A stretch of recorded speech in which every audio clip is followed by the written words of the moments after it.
एक उत्तर प्रदेश के कानपुर डिस्ट्रिक्ट से गोवर्धन नाम का लड़का अपने किसी संजय नाम के दोस्त के साथ किसी नेटवर्क मार्केटिंग के सेमिनार में चला जाता है। जो कि वो गरीब देहात से था, बहुत ज्यादा गरीब फैमिली से था, तो उसकी सोच उतनी बड़े लेवल की नहीं थी। लेकिन उस सेमिनार को अटेंड करने के बाद उसकी सोच बहुत बड़ी हो गई। उस सेमिनार को अटेंड करने के बाद उसको भी लगने लगा कि भाई मैं भी आने वाले समय में इस बिजनेस से करोड़ों कमाऊंगा और मैं भी आने वाले समय में करोड़पति बनूंगा। तो जैसे ही वो शाम को सेमिनार से बाहर निकला, उसने प्रण ले लिया, ठान लिया कि मैं भी नेटवर्क मार्केटिंग बिजनेस करूंगा और इसके थ्रू आने वाले समय में अच्छी खासी इनकम कमाऊंगा, करोड़पति बनूंगा। लेकिन गोवर्धन को नहीं पता था कि उनका ये डिसीजन कुछ और ही मोड़ पे उनको ले जाएगा। जैसे वो घर पे आता है, घर पे आने के बाद वो सारी बातें अपनी माता को बताता है कि मैं इस प्रकार से किसी एक सेमिनार के अंदर गया था और वहां पे व्यक्ति बहुत पैसा कमा रहे हैं, यानी कि उस बिजनेस को करके लोग वहां पे बहुत पैसा कमा रहे हैं, मैं भी इस बिजनेस को करने जा रहा हूं। तो माता को ज्यादा कुछ पता नहीं था। उन्होंने एक ही क्वेश्चन किया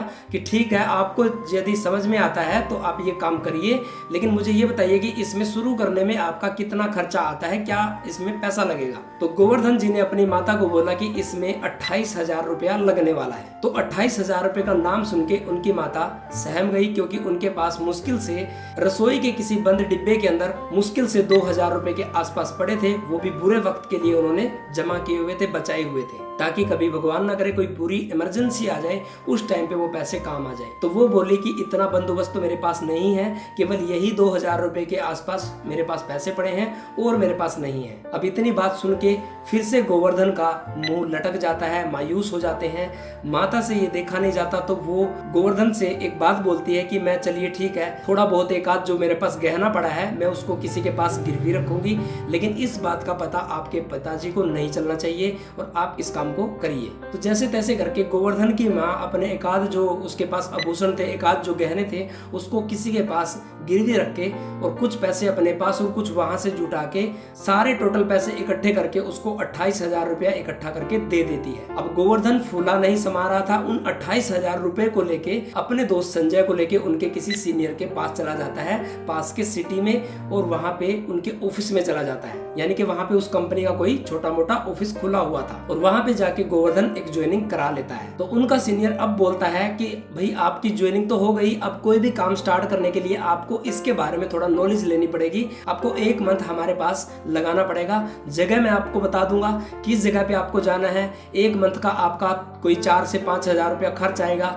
वहां पे आपको रहने का कई लोगों के साथ, कई लड़कों के साथ शेयरिंग रूम मिल जाएगा, यानी कि उनके साथ आपको रहना पड़ेगा। वो पहले से इस बिजनेस को सीख रहे हैं, उन्हीं के पास आपको रहना है, ट्रेंड होके फिर आपने इस बिजनेस को करना है। अब उसके चेहरे पे एक तरफ खुशी भी थी, एक तरफ मायूसी भी थी कि बड़ी मुश्किल से 28,000 रुपए का प्रबंध किया था, अब 5,000 रुपया और कहां से मैं लेके आऊंगा। तो फिर से घर पे आता है और अपनी माता को सारी स्टोरी सुनाता है। तो उसकी माता बोलती है कि देखिए मेरे पास तो जो भी पड़ा था बड़ी मुश्किल से मैंने एडजस्टमेंट करके आपको ये पैसे दिए हैं, और मेरे पास कोई पैसे भी नहीं है और कुछ और सामान भी नहीं है कि मैं आपको और पैसे कहीं से ला के दे दूं। तो फिर से गोवर्धन का जो चेहरा है वो मायूसी से लटक जाता है। इसके बाद अगले दिन फिर उसकी माता बोलती है कि ठीक है चलो मैं कहीं से और 5,000 रुपए का अगर प्रबंध करती हूँ, पूछ लेती हूँ, तो आपके पिताजी को आप क्या बोलोगे, क्योंकि 1 महीना तो आपको कहीं और रहना पड़ेगा ना। तो उन्होंने सलाह बनाई कि ठीक है हम अपने पिताजी को बोल देते हैं कि मैंने कहीं पे काम सीखना है और वहाँ पे 5,000 रुपया रहने खाने का या कुछ लगेगा, और वहाँ पे काम सीख के मैं कोई 20,000 30,000 रुपया महीने के आसपास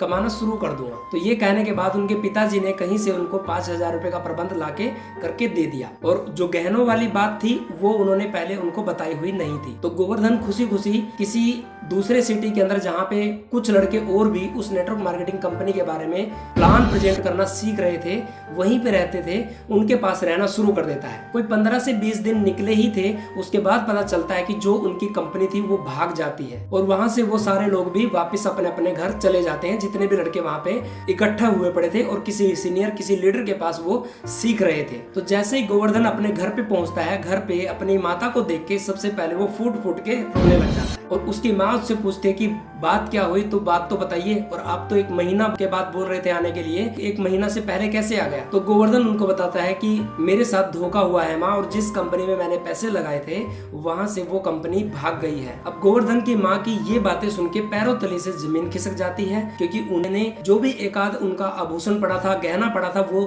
गिरवी रख के उनको वहां पे भेजा था। ऊपर से उनके पापा से भी 5,000 रुपए लेके उनको दिए हुए थे, और उसके बाद वो चक्कर आके गिर जाती है। गोवर्धन की काफी कोशिशों के बाद, पानी के छींटे मारने के बाद उसकी माता को होश आता है। अब गोवर्धन ये सब कुछ हादसा होने के बाद प्रण ले लेता है कि मैं कभी भी नेटवर्क मार्केटिंग कंपनी नहीं करूंगा, और चुपचाप अपने पिता के साथ जो खेती बाड़ी करता था वो खेती बाड़ी करना शुरू कर देता है। इसके बाद 6-7 महीने गुजरे ही थे कि उनका कोई रिलेटिव, उनका कोई जान पहचान का दूर की रिश्तेदारी से कोई व्यक्ति आता है, और वो उनकी फैमिली में गोवर्धन को फिर से प्लान देने का प्रयास करता है। अब गोवर्धन पहले भी अपनी जो आप बीती थी वो उनको सुनाता है, और उनको बोलता है कि नहीं भाई नहीं, मैं कुछ भी हो जाए नेटवर्क मार्केटिंग तो बिल्कुल भी नहीं करूंगा। तो चूंकि वो उनके रिश्तेदार थे, रिलेटिव थे, जबरदस्ती उन्होंने समझाया, बताया कि ये वो वाली कंपनी नहीं है, ये प्रोडक्ट बेस्ड कंपनी है, जेन्युइन कंपनी है। तो फिर भी गोवर्धन मान नहीं रहे थे, तो उन्होंने उनको एक बात मना के राजी किया कि ठीक है, कल संडे है, संडे को आप मेरे साथ चलिए, एक प्रोग्राम हो रहा है हमारी कंपनी का, वहां पे कोई फीस भी नहीं है, आपको कोई ज्वाइनिंग भी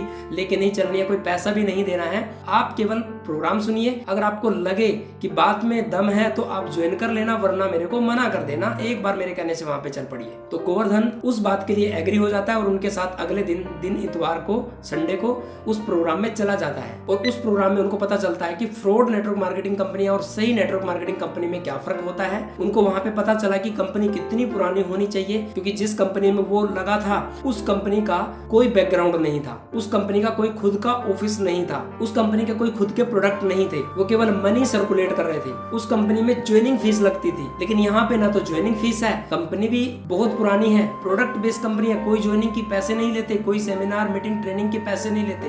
तो बहुत सारी चीजों को देखा, भारत सरकार की गाइडलाइन को देखा, फिर उन्होंने खुद भी इंटरनेट पे, मोबाइल फोन पे वो सारी चीजें सर्च की, और बहुत सारे सक्सेस लोगों की जर्नी देखी, और गलत कंपनी और सही कंपनी में चुनाव किया।